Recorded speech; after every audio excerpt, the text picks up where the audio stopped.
माझ्या दौऱ्यामध्ये या लोकांनी अडथळे आणण्याचे प्रयत्न केले.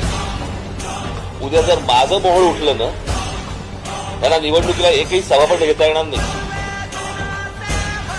त्यांनी माझ्या वाट्याला जाऊ नये या लोकांनी. कळलं का? मी एकदा मागे म्हटलं होतं की यांच्याकडे प्रस्तावित आहेत, माझ्याकडे विस्थापित आहेत. ठाण्यामधल्या उद्धव ठाकरेंच्या सभास्थळी मनसे कार्यकर्त्यांचा तुफान राडा. ठाकरेंच्या वाहनावर शेण, नारळ, बांगड्या फेकल्या.